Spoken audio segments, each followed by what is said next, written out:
Assalamualaikum warahmatullahi wabarakatuh.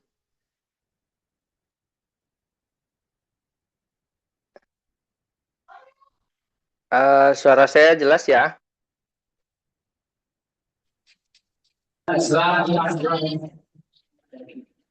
Iya, selamat pagi teman-teman semua. Eh, Semoga hari ini teman-teman selalu sehat, selalu semangat dalam menjalani aktivitas sehari-hari ya. Perkenalkan, nama saya Nana Sastrawan. Saya kebetulan diminta oleh penerbit ISIP mengisi hari ini proses workshop penulisan autobiografi yang atas kerjasama penerbit ISIP dan SMK Aero Islamic Village ya yang di Tangerang.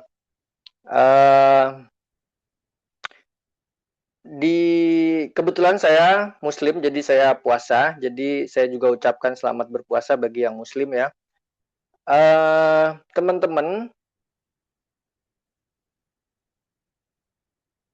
ini saya pikir tadinya mau one by one tuh masuk ke Zoom gitu ya, tapi ternyata modelnya kayak ditayangkan di proyektor gitu mungkin ya. Nah, ada beberapa hal yang harus kita pahami dalam penulisan autobiografi yang akan dilakukan oleh teman-teman ya. Sebenarnya penulisan ini kalau kita mengacu kepada jenis teksnya, sebenarnya prosesnya bercerita, narasi ya. Artinya seperti kita sedang bercerita seperti biasa gitu ya. Seperti sedang mengarang, menulis cerpen atau menulis cerita-cerita lainnya. Tetapi, ada tetapi ya, menulis autobiografi ini memang tidak fiksi ya, karena dia berdasarkan pengalaman pribadi, pengalaman hidup, perjalanan hidup dan sebagainya yang memang tidak direka-reka, tidak dilebih-lebihkan, tidak dikurang-kurangkan. Artinya fakta real yang terjadi terhadap si tokoh itu sendiri gitu ya. Mungkin saya akan tayangkan ininya, apa namanya, PowerPoint-nya, meskipun sudah saya kirim ke teman-teman semua. Jadi teman-teman juga bisa, saya sudah kirim ke Bu Yuyun dari adminnya penerbit ISIP itu, mungkin dari admin SMK Aero itu bisa disebarkan ke teman-teman biar bisa lihat melalui ponselnya ya dari PPT itu sendiri. Nah, menulis autobiografi itu di slide berikutnya, membuat autobiografi melibatkan penulisan kisah hidup sendiri secara jujur dan kronologis ya, dimulai dengan menentukan fokus, tujuan, mengumpulkan memori penting dan menyusun kerangka cerita tentu ya, berdasarkan dari latar belakang keluarga, pendidikan atau sebagainya. Lalu gunakan sudut pandang orang pertama, saya atau aku, dan gaya naratif yang menarik untuk menceritakan pengalaman konflik serta refleksi diri. Jadi kita garis bawahi, menggunakan sudut pandang orang pertama. Dalam teknik penulisan cerita, ya, dalam teknik penulisan cerita itu ada 3 sudut pandang dalam penokohan. Pertama, bisa menggunakan penokohan orang pertama, yaitu saya atau aku. Kedua, kita juga bisa menggunakan penokohan orang kedua, yaitu kamu, menggunakan kata ganti kamu. Lalu ketiga, menggunakan orang ketiga, yaitu dia. Atau kami, atau kita, ya.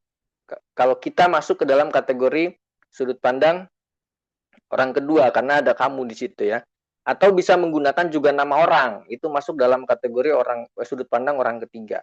Nah, dalam proses penulisan autobiografi ini ya teman-teman, ini menggunakan sudut pandang orang pertama, karena si tokohnya sendiri yang bercerita mengenai perjalanan hidupnya ya. Jadi mengenai perjalanan hidupnya si tokoh itu sendiri. Nah, teman-teman harus dipahami juga bahwa eh, dalam penulisan apa namanya, nah ini kita tayangkan ya. Dalam penulisan autobiografi di slide berikutnya, ini kan temanya dari sekolah SMK Aero Islamic Village sendiri kan, tentang bagaimana perjalanan hidup teman-teman di apa namanya di sekolah itu ya, sampai pada akhirnya lulus kan, kira-kira begitu ya. Karena ini pesertanya hampir dari kelas 12 kalau saya tidak salah ya, karena membaca tornya itu. Dan autobiografinya mungkin menuju kepada kelulusan ya, sebagai bentuk kenang-kenangan dari proses perjalanan di sekolah SMK Aero itu sendiri. Jadi autobiografi kelulusan di sekolah adalah tulisan naratif tentang perjalanan hidup atau pengalaman belajar, prestasi, dan impian masa depan seorang siswa dari sudut pandang orang pertama. Struktur umumnya meliputi latar belakang keluarga, riwayat pendidikan, momen berkesan, prestasi, serta rencana studi atau karir selanjutnya. Jadi cerita di dalamnya itu ya, teman-teman tuh nggak harus kemana-mana berceritanya gitu loh, maksud saya ya. Ketika menulis autobiografi teman-teman ini, pertama teman-teman ini fokus kepada latar belakang keluarga teman-teman itu sendiri, si tokohnya. Misalkan tokohnya katakanlah ada seorang siswa namanya si aku, itu namanya adalah Dewi, misal ya, ini misal ya. Nah, Dewi ini tidak harus fokus ke cerita orang lain, tapi fokuslah ke cerita dia sendiri. Pertama, itu bisa dimulai dengan latar belakang keluarga. Misalkan Dewi ini eh, anak anak dari siapa, terus keturunannya apa, Jawa atau Sunda atau selain itu, terus lagi lahirnya kapan gitu ya, terus ayah dan ibunya bekerja atau tidak. Nah, mulai dari situ ya, mulai berceritanya dari situ, latar belakang keluarga dulu ya. Dan itu harus fakta ya, tidak bisa apa namanya, fiksi, tidak bisa. Jadi kalau memang ayahnya bekerja sebagai pilot misalkan, ya ayahnya sebagai pilot, ceritakan sebagai pilot. Bekerjanya di mana pilotnya, misalkan di PT Garuda kah atau di manakah gitu ya. Memang benar-benar fakta. Jadi harus harus mengenali latar belakang keluarga. Jadi si saya ini, si Dewi ini harus tahu latar belakang keluarganya itu ya. Lalu riwayat pendidikan. Nah, riwayat pendidikan itu juga bisa dicantumkan dalam tulisan, dalam permulaan ya, dalam awal-awal menulis gitu ya, untuk menyusun autobiografi ini. Riwayat pendidikannya bisa mulai dari sekolah TK dulunya di mana, si tokohnya ini lalu SD kemana, SMP kemana, sampai ke SMK Aero ya. Nah, lalu di SMK Aero ini ngapain aja gitu ya? Ada momen yang berkesan nggak di Aero ini? Nah, ini kan garis bawahnya ini kan. Ini masuk kepada inti cerita kan. Ketika masuk ke momen berkesan ini kan masuk kepada inti cerita. Momen berkesan di Aero ini apa? Momen berkesan bersama teman kah? Bersama katakanlah guru lah gitu kan, atau bersama penjaga kantin atau apalah gitulah, yang ada momen berkesan itu yang memang di sekolah ini tidak bisa dilupakan gitu oleh si tokohnya. Nah, ini mulai masuk ke situ tuh, setelah membicarakan tentang latar belakang keluarga, lalu membicarakan tentang perjalanan pendidikannya, lalu mulai masuk pelan-pelan. Sejak pertama masuk ke SMK Aero, saya bla bla bla bla bla bla, mulai masuk ke situ. Mulai masuk ke SMK Aeronya, suasana SMK Aeronya, lalu masuk ke momen-momen berkesan. Lalu masuk kalau memang ada prestasi-prestasi yang pernah dicapai di SMK Aero ini, lalu masuk ke situ. Ceritakan prestasi apa saja. Prestasi ini bisa di dalam tanda kutip ya, bisa saja prestasi-prestasi yang masuknya kepada hal-hal yang akademik ya. Misalkan pernah ikut perlombaan atau apa-apa segala macam, atau prestasi-prestasi yang sifatnya non akademik, yang dia bisa mencapai gitu ya, sesuatu hal yang dulu pernah tidak dia capai dalam perjalanan hidupnya, tetapi dia bisa capai di situ. Misalkan dulu sebelum dia masuk ke SMK Aero itu, dia tidak pernah memiliki apa namanya, sahabat yang benar-benar sejati. Tiba-tiba masuk ke SMK Aero ini, ada perubahan besar dalam kehidupannya. Dia memiliki sahabat yang benar-benar sejati yang selalu menemani dia dalam kehidupannya di sekolah. Nah, ini juga salah satu prestasi yang tidak masuk dalam jalur akademik tentunya. Prestasi kehidupan, prestasi perjalanan hidup. Itu juga boleh dibicarakan di dalam tulisan itu gitu ya. Lalu setelah masuk ke inti-inti itu kan intinya ya, momen berkesan, prestasi segala itu kan intinya, inti dari cerita itu ya. Lalu masuklah ke cita-cita, harapan, rencana ya. Jadi kalau kita pakai struktur ini, pola di dalamnya, itu dalam penulisan autobiografi itu kita bicara sesuatu hal yang pernah kita lalui ya, lalu masuk kepada yang sedang kita lalui, lalu masuk kepada yang akan kita lalui. Nah, tiga hal ini teman-teman, itu bisa diungkapkan di dalam penulisan autobiografi. Ya. Tetapi ya, peristiwa-peristiwa yang memang sudah kita lalui ya, secara garis besar itu harus fakta semua. Nah, rencana-rencana itu, ya, rencana-rencana ke depan itu hanya model cita-cita, harapan, gitu ya. Jadi harapan si tokoh ini dari SM Kairo ini mau kemana? Nah, itu boleh disentil di akhir-akhir cerita, itu nggak apa-apa gitu. Itu sebagai penutup ya. Berikut adalah beberapa cara membuat autobiografi. Cara pertama adalah menentukan garis besar dari cerita yang diangkat. Tadi, momen berkesannya itu kira-kira apa yang mau diambil. Titik fokus cerita, itu kan garis besarnya ya. Garis besar cerita yang akan diangkatnya itu apa. Jadi biar teman-teman itu tidak ngacak kronologinya gitu ya dalam bercerita itu, dalam bertutur itu. Jadi harus ada titik fokus di mana cerita yang paling besar yang membuat cerita itu menarik, itu yang harus diangkat gitu ya. Lalu selanjutnya adalah harus mengingat peristiwa penting dan jangan lupa untuk mencatatnya. Jadi beberapa peristiwa yang pernah dilakukan yang ada di lingkungan sekolah itu harus dicatat ya. Pakai catatan kecil dulu sebelum kita membuat kronologi berceritanya. Misalkan tahun ini ada apa, bulan ini ada apa, dan segala macam ya. Nah, setelah itu menulis karakter tokoh serta membuat kerangka karangan. Yang terakhir adalah memulai menulis. Jadi kerangka karangan tadi seperti pengertian di atas tadi. Kerangka karangan itu pertama ada latar belakang keluarga, ada riwayat pendidikan, itu masuk dalam kerangka karangan tuh ya. Lalu momen berkesan ya di dalam sekolah itu yang masuk kepada cerita intinya ya. Lalu masuk lagi ke ke beberapa hal prestasi atau apalah itu yang pernah peristiwa-peristiwa penting itu masuknya kategorinya ya, masuk kepada peristiwa-peristiwa penting yang ada di sekolah itu.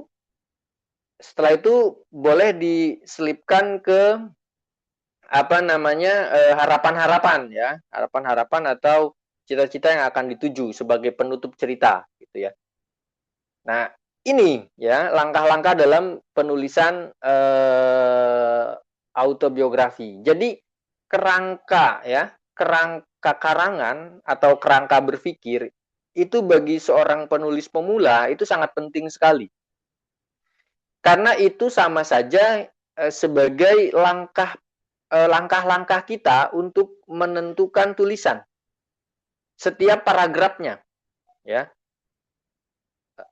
Misal gini, di paragraf 1, 2, dan 3 teman-teman menuliskan tentang latar belakang keluarga. Di paragraf 4, 5, 6 teman-teman menuliskan tentang riwayat pendidikan. Di paragraf selanjutnya 7, 8, 9, 10 teman-teman menuliskan momen yang berkesan di sekolah. Dari pertama masuk sampai ada hal yang sangat berkesan di sekolah itu.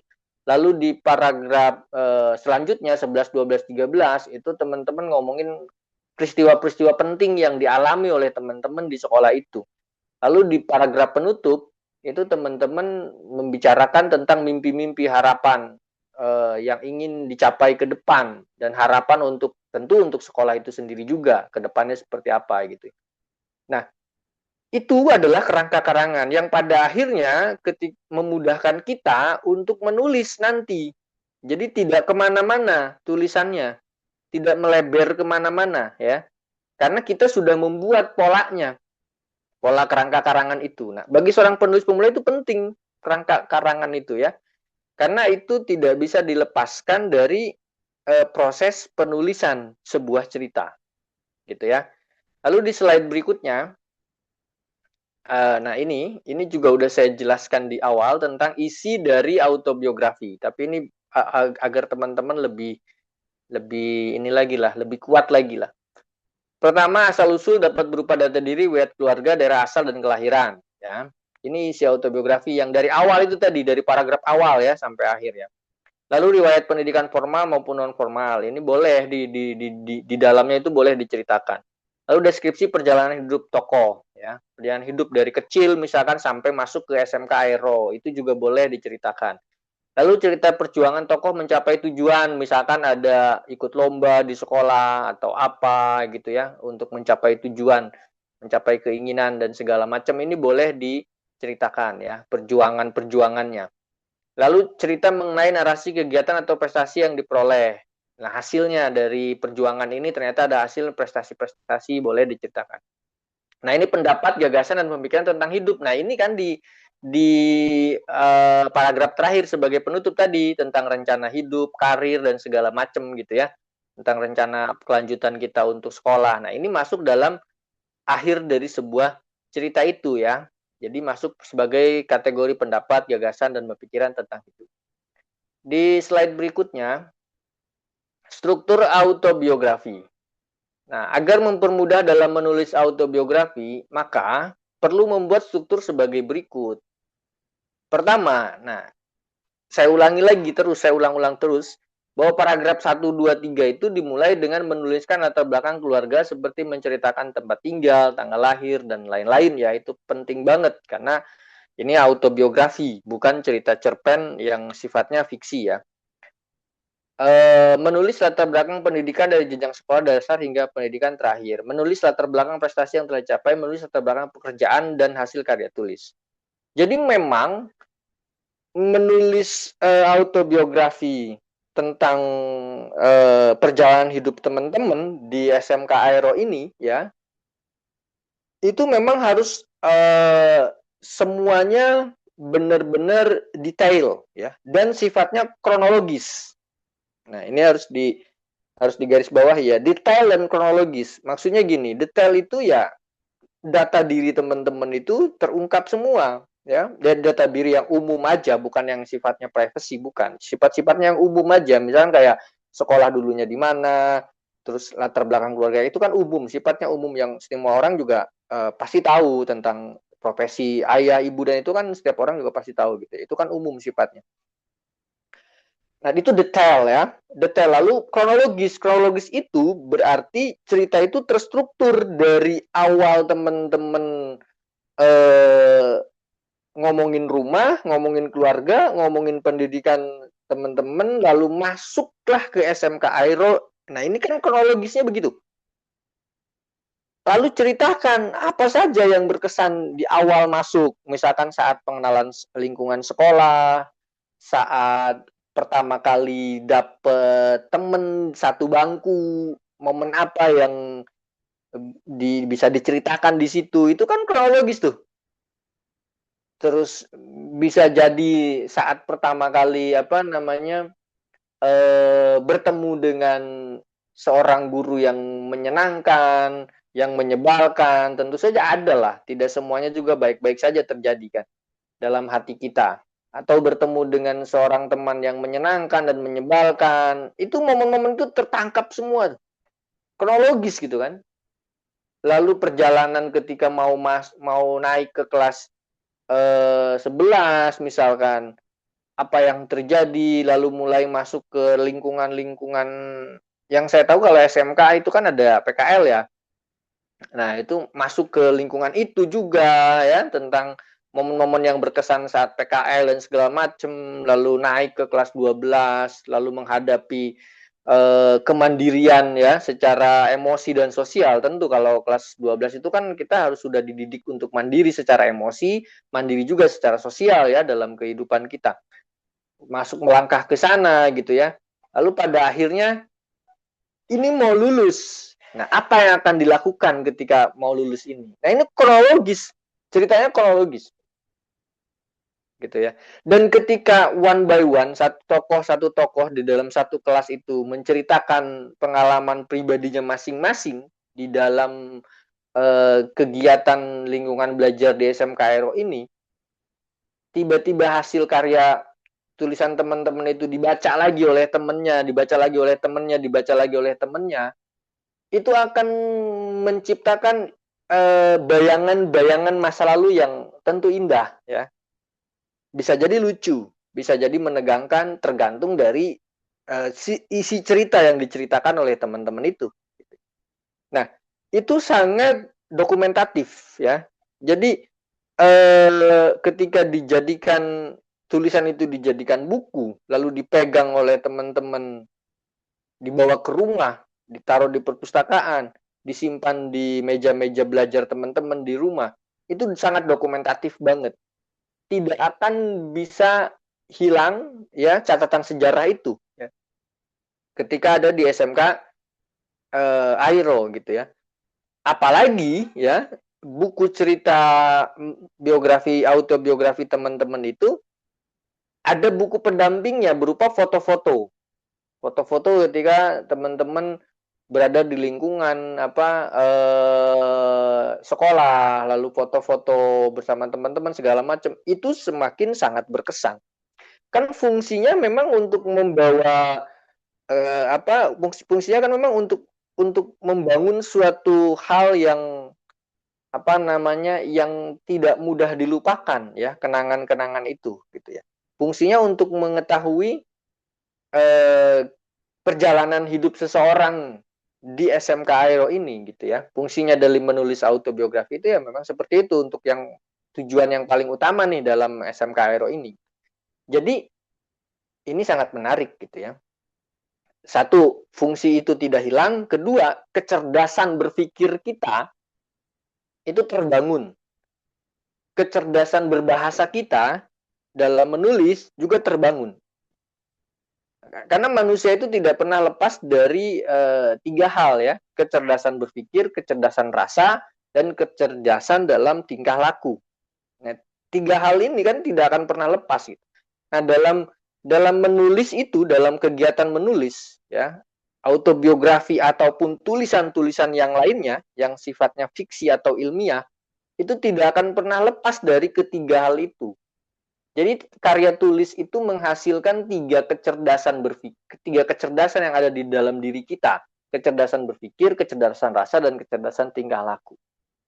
Nah, ini semangat pendidikan tentu.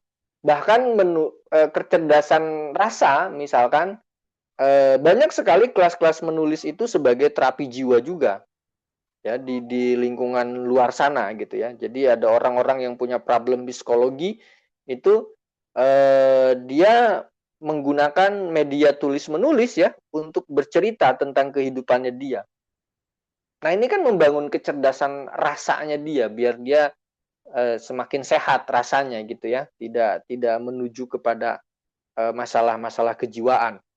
Nah, jadi menulis itu memang bukan sekedar hayal menghayal, ya, tapi menulis itu memang kerja intelektual, kerja rasa, dan pada akhirnya menghasilkan sesuatu hal yang menarik, gitu ya, dalam kehidupan ini. Nah, bagaimana contoh cara memulai menulis autobiografi? Di slide berikutnya, ya. Nah, ini contohnya di slide berikutnya ini. Ini sebatas permulaan aja, ya. Jadi saya tidak ngomongin ke intinya, ke momen intinya, karena momen intinya kan ada di teman-teman semua nanti yang akan menulis ceritanya. Jadi ini hanya saya ingin memantik teman-teman sebagai memulai cerita aja. Ya, misalkan memulai ceritanya dengan, namaku Bunga Melati, aku lahir tanggal 17 Maret 2005 di Tegal. Tapi saat ini aku sedang bersekolah di Jakarta sebagai siswa kelas 12 jurusan IPS. Usiaku sekarang adalah 18 tahun. Dari kecil aku sudah suka sekali melukis dan membaca buku. Sekarang aku sudah memiliki banyak koleksi buku dan semakin mahir melukis pemandangan yang indah. Aku memiliki cita-cita untuk menjadi seorang penulis buku, anak yang terkenal. Aku sudah mulai berlatih dengan rajin menulis cerita dan mencari berbagai hal sebagai referensi. Aku merasa sangat bahagia jika buku karyaku bisa terbit suatu hari nanti. Ayah dan ibu juga pasti ikut merasa bangga karena mereka adalah sosok yang merawatku sejak kecil dan mengenalkanku buku cerita anak kepadaku. Dulu sewaktu aku masih kelas 1 SD, ayah dan ibu sering sekali membelikan aku buku cerita dengan berbagai cerita yang sangat menarik. Ibu juga sering membacakan dongeng sebelum aku tidur. Oleh karena itu aku jadi menyukai buku cerita. Bahasa Indonesia adalah mata pelajaran favoritku, apalagi jika guru memberikan tugas untuk membuat karangan atau cerpen. Aku pernah mengirimkan cerpen hasil karyaku ke sebuah majalah dan cerpenku itu diterbitkan. Rasanya senang dan bangga sekali ketika membaca hasil karya sendiri terbit di majalah. Kedepannya aku ingin bisa menulis dengan lebih baik lagi agar bisa menerbitkan buku cerita yang akan dibaca oleh banyak orang. Ini permulaan maksud saya. Ya. Permulaan bagaimana si tokoh aku ini mencoba menggambarkan kesukaannya dia. Ya. Baru permulaan, belum masuk tadi ke latar belakang keluarga, riwayat pendidikan belum. Jadi ini baru memulai saja. Ya, ini teknik memulai maksud saya ya. Jadi teman-teman bisa teknik memulainya dengan seperti ini, bertuturnya seperti ini, gitu ya. Dengan naratif banget gitu. Tidak kaku gitu kan. Ini naratif banget kan, dinamis lah bahasanya gitu ya. Nah, teman-teman bisa memulai dengan seperti ini. Atau di slide berikutnya itu teman-teman juga bisa langsung fokus ke latar belakang keluarga dan latar belakang pendidikan. Contoh misalkan, namaku Dewi Anggraini, lahir di Majalengka 12 Desember 1997. Aku adalah anak kedua dari 5 bersaudara dari pasangan Dimas Koswara dan Nyimas Ratuwangi. Dewi adalah sapaan akrabku.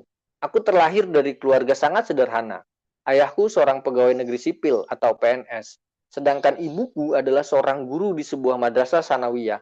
Sejak kecil, ayahku selalu menasehatiku agar rajin beribadah, bersikap jujur dan baik terhadap sesama. Ketika umurku 6 tahun, aku mulai bersekolah di SDN 1 Pasawahan Majalengka. Kemudian, setelah lulus melanjutkan pendidikan di SMPN 4 Majalengka pada 2009, selepas lulus SMP aku pindah ke kota Bandung dan tinggal bersama paman di sekitaran daerah Buah Batu dan melanjutkan pendidikan di salah satu SMA di sana. Sebenarnya sejak SMP aku suka menulis dan membaca puisi atau cerpen. Semenjak SMA, aku memberanikan ikut lomba menulis puisi antar SMA sekota Bandung, bertemakan remaja dan pendidikan. Aku menjadi peringkat ketiga dalam lomba tersebut dengan puisi yang kubuat berjudul Senja di Barat Cikapundung ketika aku kelas 12 SMA. Setelah lulus nanti, aku berencana melanjutkan kuliah di jurusan Sastra Indonesia di UGM. Nah, ini kan memulai cerita. Dengan tadi latar belakang keluarga, dimulainya bisa dengan itu, ya. Dia menceritakan lahirnya dia, bapaknya bekerja di mana, ibunya bekerja di mana, lalu dia kecilnya sekolah di mana, SMP-nya di mana, gitu ya. Lalu dia masuk ke SMA, di situ lalu dia punya prestasi dan segala macam. Ini memulai. Tentu nanti teman-teman bisa memperpanjang kronologis dari perjalanan hidup teman-teman itu ya. Ya minimal mungkin 2 halaman lah, 2 sampai 3 halaman lah ceritanya ya, minimal lah ya. Jangan 3 paragraf gitu ya. Karena kan ini kita ngomongin bukan cerita mini, cermin cerita mini yang pendek yang cuma 2 atau 3 paragraf atau fiksi mini yang cuma 5 paragraf gitu ya.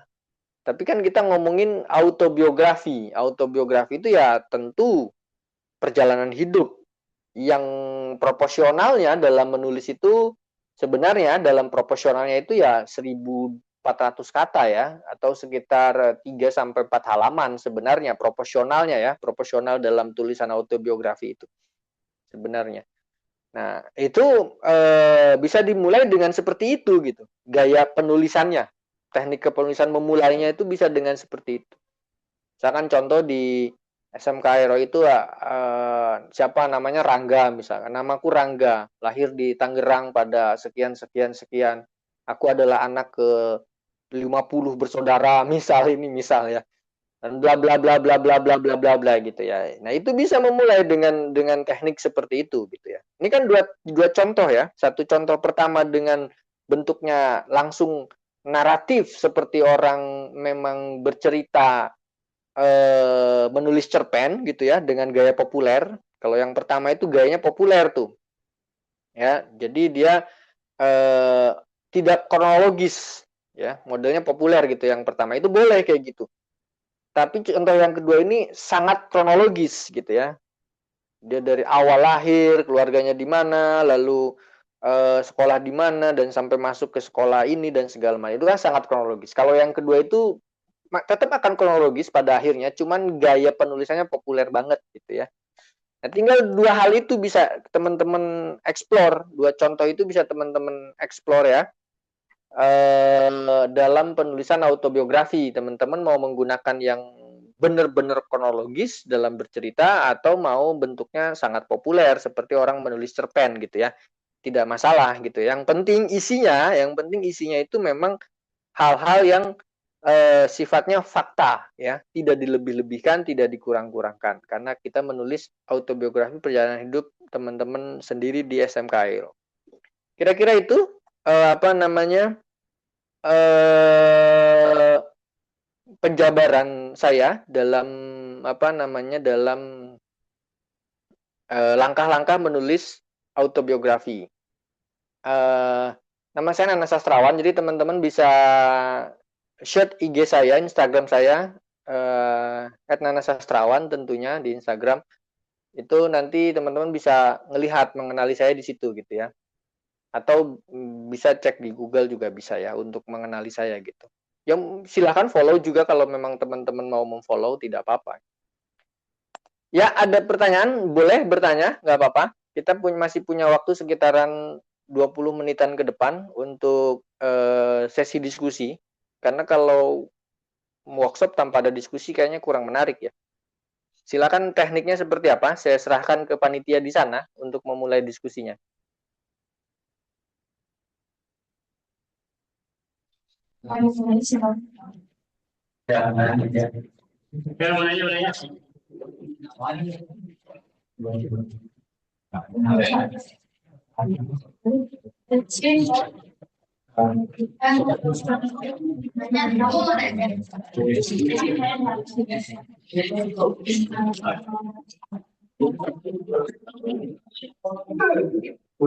Gimana?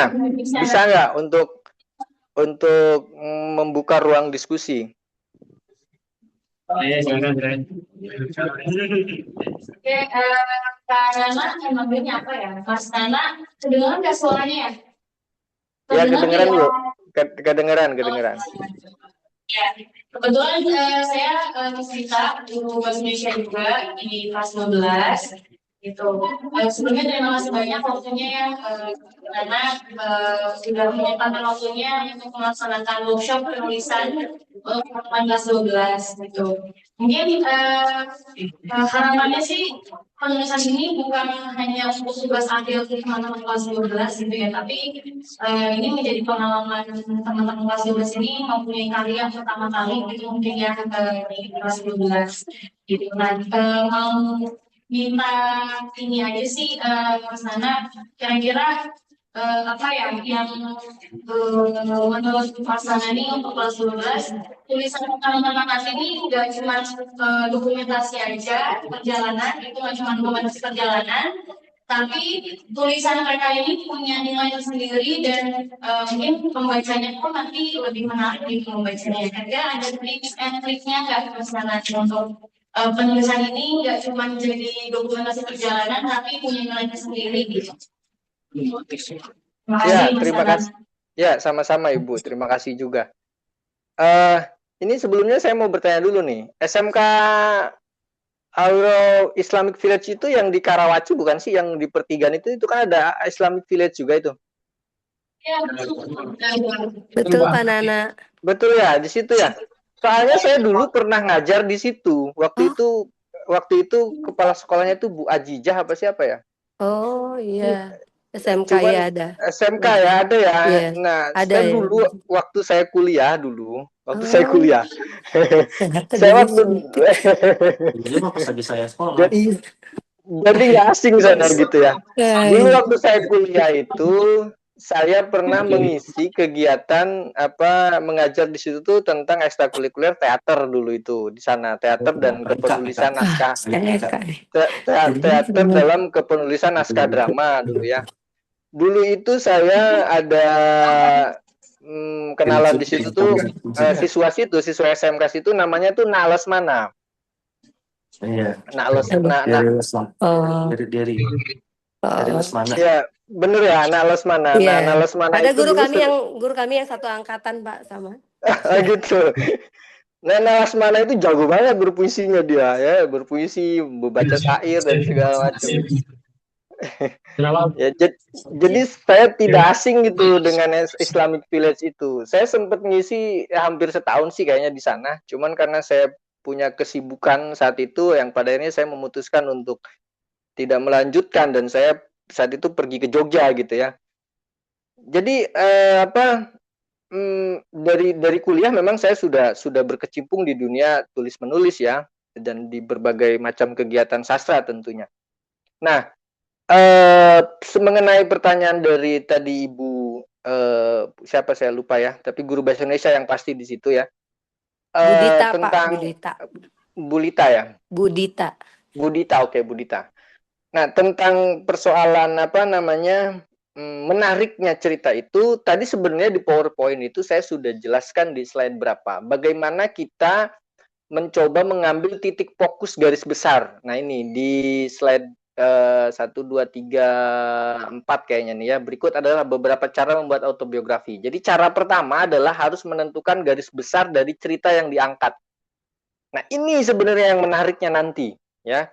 Jadi pada akhirnya teman-teman itu kalau punya titik fokus mengambil cerita garis besar yang perjalanan hidup teman-teman yang sangat bisa menjadi konflik di situ di dalam cerita itu gitu ya, konflik batin maupun konflik dalam dalam ceritanya gitu ya, dalam struktur ceritanya. Itu pasti akan menemukan banyak keberagaman cerita di antara berapa peserta itu. Mungkin ada 20 atau 30 peserta itu ya. Nah, kalau titik fokusnya itu berbeda-beda, itu akan menarik cerita itu, ya. Jadi fakta tetapi pada akhirnya menimbulkan konflik batin yang ada penyelesaian di akhir, gitu ya. Ada pesan moral di akhirnya itu, pada akhirnya ada pesan moral tanpa harus kita sampaikan pesan moral itu. Nah, sebenarnya di situ titiknya sebenarnya. Jadi tekniknya memang kronologis.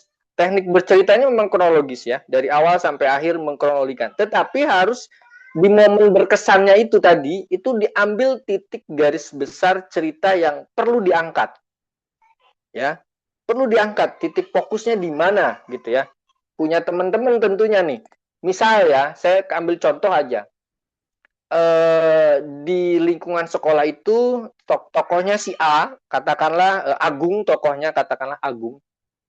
Agung ini ada momen berkesan misalkan di sekolah itu dengan si siapa, Rafa misal ya, Rafa laki-laki sama laki-laki. Nah, mereka mungkin saat itu sedang nonton konser misalkan, di sekolah itu ada pensi misal ya, misal ini sih misal aja. Di sekolah itu ada pensi, nah tiba-tiba dia nonton di situ dan terjadi senggol-senggolan atau apalah gitu. Nah, itu kan ada titik fokus cerita di situ. Ya, titik fokus cerita di situ yang itu bisa mengangkat cerita itu lebih menarik lagi. Atau misalkan ada si Rita misalkan ya, mengakui dosanya ketika dia jajan di kantin, misal saja ya, ketika dia jajan di kantin dia lupa membayar gitu misalkan ya, atau saat itu sedang tidak punya uang tapi dia nekat untuk jajan, terus dia pergi begitu saja, lalu dia angkat cerita itu dan pada akhirnya dia membayar juga ke kantin itu. Nah, itu kan titik fokus cerita yang momen yang sangat berkesan dan memiliki nilai gitu loh. Memiliki nilai untuk dibaca publik, dibaca oleh teman-temannya yang pada akhirnya mendapatkan pesan dari situ gitu. Tanpa harus kita memberikan pesan itu sendiri dalam isinya, dalam tulisan-tulisan. Itu sih mungkin ya triknya. Jadi bagaimana cerita itu tidak monoton gitu maksud saya, maka ambil titik fokus cerita yang paling kuat di situ sebagai momen yang berkesan banget gitu ya. Kira-kira itu sih. Kak Nana, menurut saya Bu Yuni. Iya, Bu, silakan Bu. Iya. Ya terima kasih pertama untuk apa kehadiran Pak Nana memberi ini ya insight baru buat siswa kami. Selanjutnya mungkin usul saran mungkin ada salah satu apa hasil yang sudah ditulis dari anak-anak mungkin bisa di apa ya dibahas gitu ya, ditelaah gitu mungkin apa yang kira-kira yang kurang atau apa yang perlu diperbaiki gitu untuk apa buat buat biar lebih sempurna seperti itu dan buat pembelajaran buat yang lain mungkin Pak. Itu tadi dari Miss Dita sudah menyampaikan ada salah satu contoh punya Ananda Shin gitu. Mungkin bisa apa ditelaah mungkin gitu ya Pak. Ya, saya lagi coba Ya, buka dokumennya nih. oh, iya. Baik, terima kasih Pak.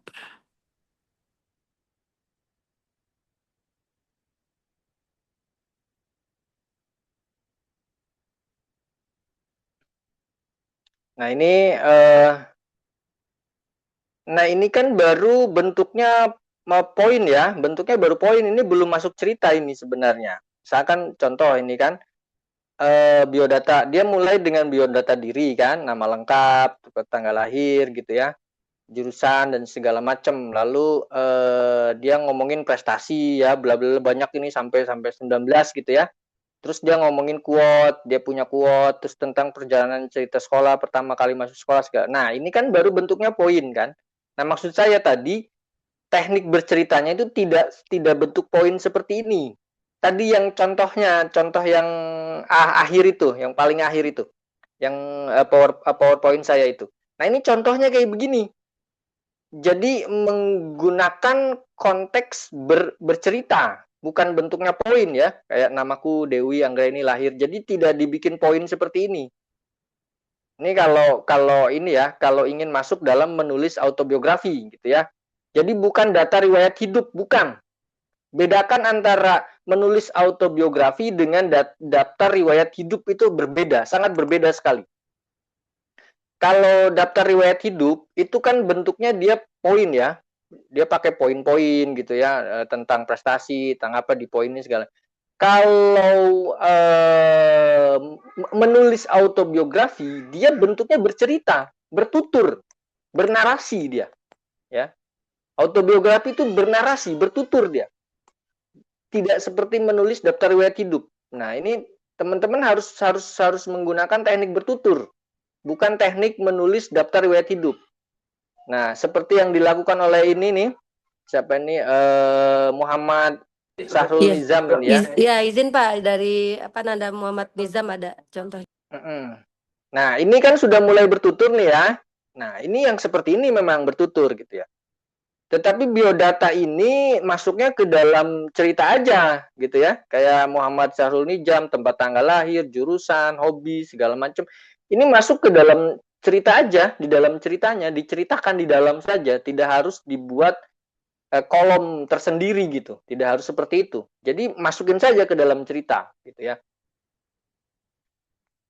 Jadi halo, perkenalkan saya Muhammad Sahrul Nizam, bisa dipanggil Nizam di sini. Nah, ini masih banyak tipe ya. Jadi sebelum dikirim nanti diedit ulang tuh, dibaca ulang ya. Tentang EYD-nya, tentang PU, tentang ejaan-ejaan yang baiknya ya. Halo, perkenalkan saya Muhammad Sahrul Nizam, bisa dipanggil Nizam. Di sini saya akan menceritakan perjalanan selama 3 tahun dari kelas 10 sampai kelas 12. Ini kalimat ini sebenarnya bisa dipercantik nih. Tidak harus begini. Misalkan gini, namaku Muhammad Sahrul Nizam. Aku biasa dipanggil Nizam. Perjalananku selama 3 tahun di kelas 10 sampai kelas 12 di SMK Aero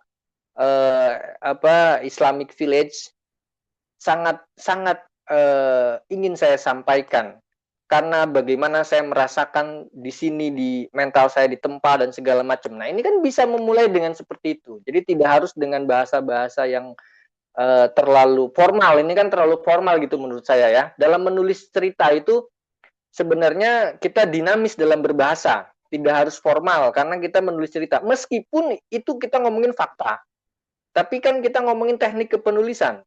Teknik kepenulisan itu pasti begitu ya. Kecuali kalau kita menulis sifatnya kayak jurnal, artikel, skripsi. Nah, itu mungkin dengan bahasa-bahasa yang kalimat-kalimat yang formal gitu ya. Tapi kalau dalam menulis populer, autobiografi itu masuk dalam kategori penulisan populer ya. Itu ya rileks saja bahasanya. Seperti orang sedang bercerita aja gitu ya. Perjalanan saya tidak mudah buat mencapai diri saya yang sekarang. Sebelumnya saya hanyalah seorang siswa yang biasa dan memiliki banyak harapan. Saya merupakan murid beasiswa dari Malaysia yang dulunya bersekolah di sekolah. Nah, ini nih. Yang dulunya bersekolah di sekolah. Nah, ini kan double ya. Double apa namanya? Double penyebutan. Gimana caranya biar tidak bersekolah di sekolah gitu.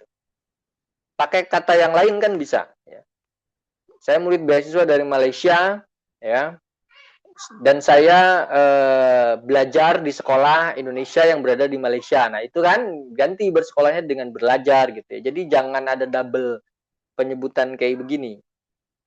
Sebelum saya daftar SMK Penerbangan Aero Dirgantara, saya pernah mencoba daftar di SMA Taruna Nusantara dan pada akhirnya saya gagal. Tapi saya tetap semangat dan saat kegagalan itu saya lebih semangat dan saya pun mencoba daftar beasiswa di SMK Penerbangan Aero Dirgantara. Nah, kegagalannya itu apa? Itu bisa disebutkan tuh.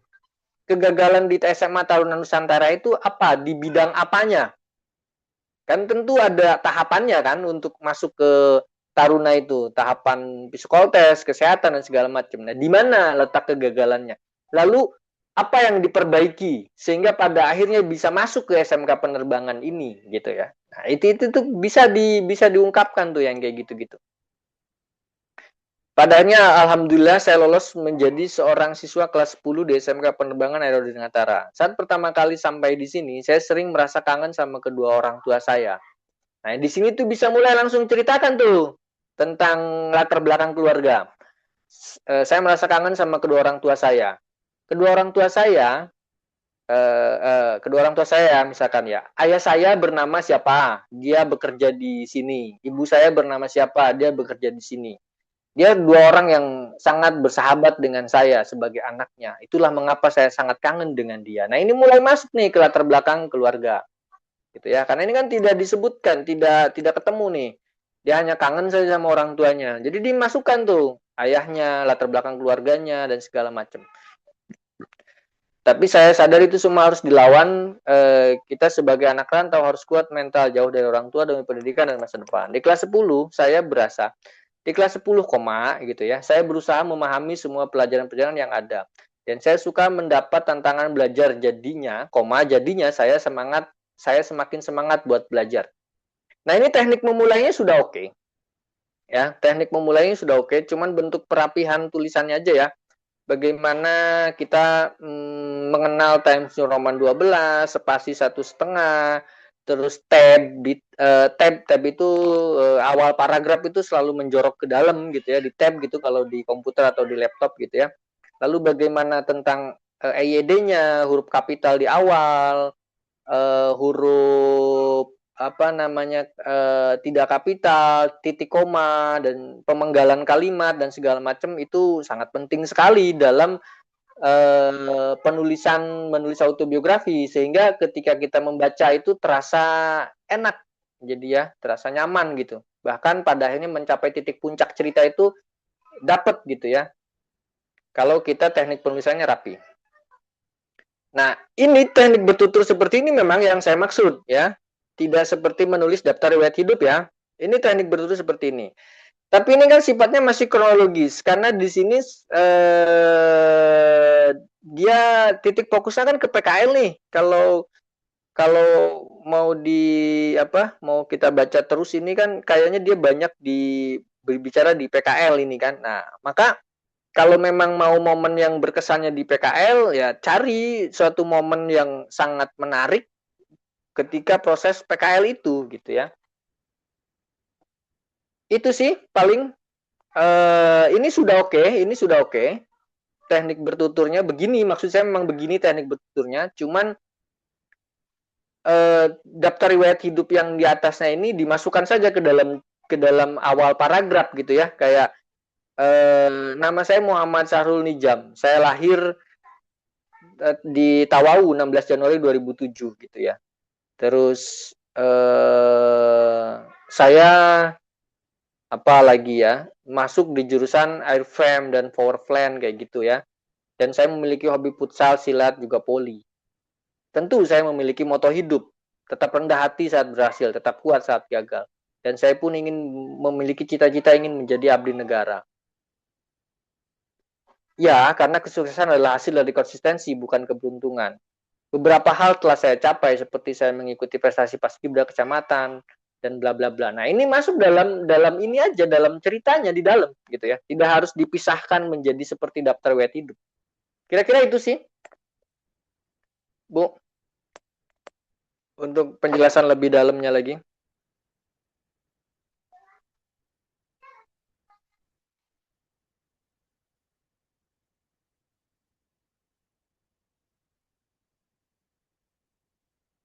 Ada lagi yang mau ditanyakan? Ada nggak?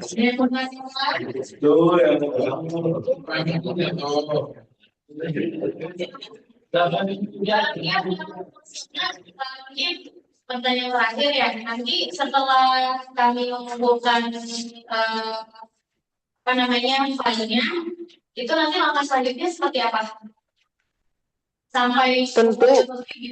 Oke, tentu pertama naskah itu masuk teman-teman nanti di penerbit ISIP itu karena ini penerbit kampus ya, nanti teman-teman di penerbit ISIP itu di kampus ada timnya, nanti pasti akan dibaca ulang oleh tim di penerbit dan juga akan dibantu secara proses proofreadingnya ya. Jadi kesalahan-kesalahan ketik dan segala macam itu nanti pasti akan dicek ya.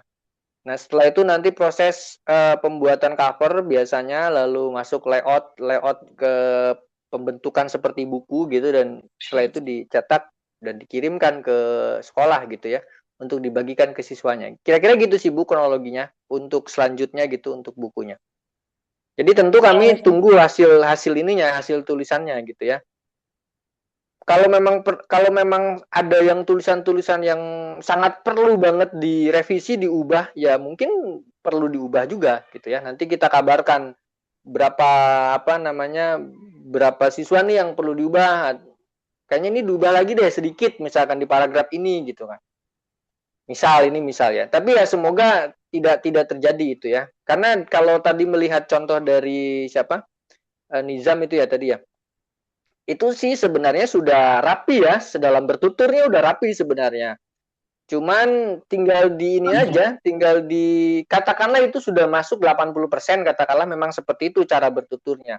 Tinggal cari titik fokus cerita yang ingin diangkat biar menarik gitu ya. Lalu tadi data pribadi itu nggak perlu dibikin poin tersendiri, masuk saja di dalam cerita itu gitu. Masuk saja dalam cerita itu. Nanti kan kalau ingin ada fotonya nanti bisa di akhir cerita itu, nanti bisa ditulis fotonya atau bisa saja diberi judul. Jadi autografi itu harus ada judul juga ya. Misalkan tadi tentang PKL, ini yang saya lupa, judulnya harus ada ya. Misalkan PKL nih, tadi kan PKL, nah, PKL itu dikasih judul, misalkan misal ya, kenangan indah saat PKL di sekolah SMK Airo, misal ya, itu judulnya. Bawahnya tadi namanya siapa, Nizam misalkan. Nah nanti di dalam proses layoutnya itu nanti di samping namanya itu ada fotonya, ada foto si penulisnya itu, gitu ya. Nah baru setelah itu masuk ke cerita. Nah ketika masuk ke cerita itu langsung saja data pribadi, latar belakang keluarga segala macam, cita-cita, keinginan itu langsung saja masuk di dalam paragraf awal itu ketika bercerita gitu ya. Jadi setiap cerita dari teman-teman itu kasih judul ya. Kasih judul. Judulnya apa? Misalkan kenangan indah di kantin SMK Airo misalkan. Jadi titik fokus ceritanya kemana kasih judul. Atau perjalanan masuk SMK Airo misalkan. Pokoknya kasih judul aja. Nah nanti kita akan baca lagi sampai habis dari karya teman-teman itu. Lalu kalau ada perlu yang direvisi ya kita revisi bareng-bareng. Kalau tidak ada ya tidak ada, langsung lanjut proses pembuatan cover dan lain-lain. Kira-kira itu Bu Dita.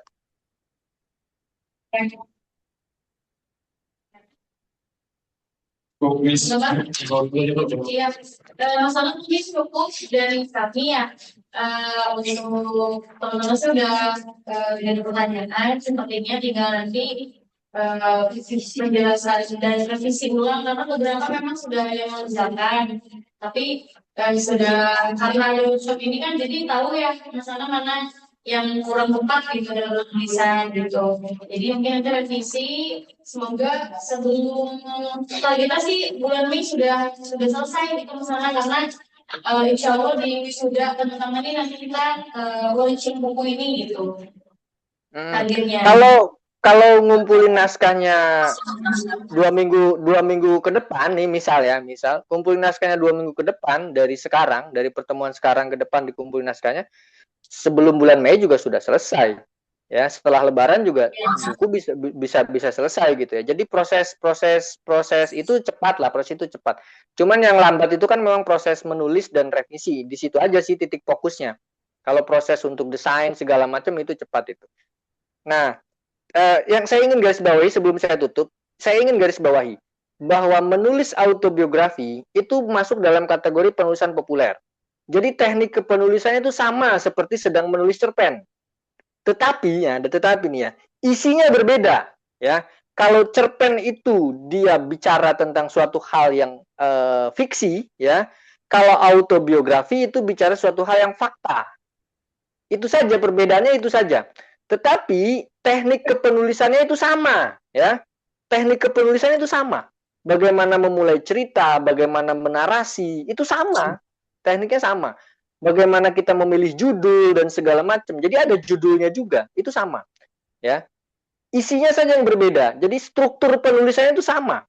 Sama-sama menceritakan riwayat data pribadi, menceritakan kisah seseorang gitu ya.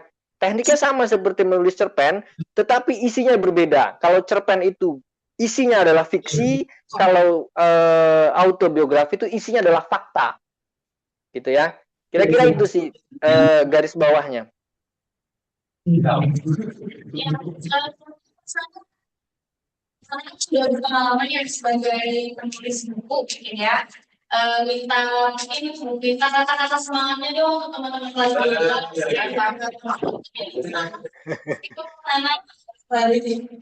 Ya, kalau saya begini, saya pernah punya sejarah di SMK Islamic Village selama 1 tahun saya mengajar teater di SMK itu ya.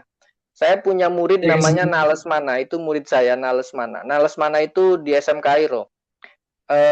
Dia bermain teaternya bagus, baca puisinya bagus, menulis puisinya bagus, lalu dia kalau tidak salah ingat itu dia masuk ke Untirta di jurusan sastra bahasa kalau saya tidak ingat ya, dia melanjutkan kuliah ke sana. Yang sekarang saya tidak tahu dia ada di mana gitu ya. Nah, dari pengalaman itu saya melihat bahwa potensi seseorang itu terbangun dari dia remaja ya, sehingga pada akhirnya ketika dia dewasa dia menemukan jati dirinya. Nah, disinilah teman-teman harus menyadari potensi teman-teman ada di mana, sehingga pada akhirnya teman-teman itu mencapai sesuatu hal yang diinginkan di titik yang paling sangat diinginkan di usia-usia yang tepat gitu loh. Jadi saya hanya itu saja kata-kata dari saya. Jadi coba teman-teman cari potensi yang ada di diri teman-teman itu di mana, dan itu diseriusin, yang pada akhirnya teman-teman menemukan jati diri yang pada akhirnya inilah pilihan hidup saya, dan inilah jalan hidup saya. Dan ketika sudah memilih, jangan pernah menyesalinya. Kira-kira itu sih dari saya.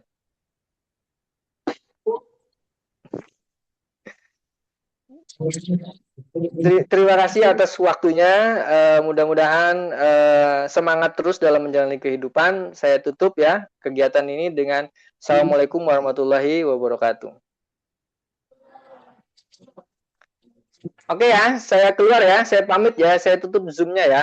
Nanti saya tunggu hasil tulisan teman-teman semua. Ya, waalaikumsalam warahmatullahi wabarakatuh. Terima kasih Pak Nana. Sama-sama Ibu.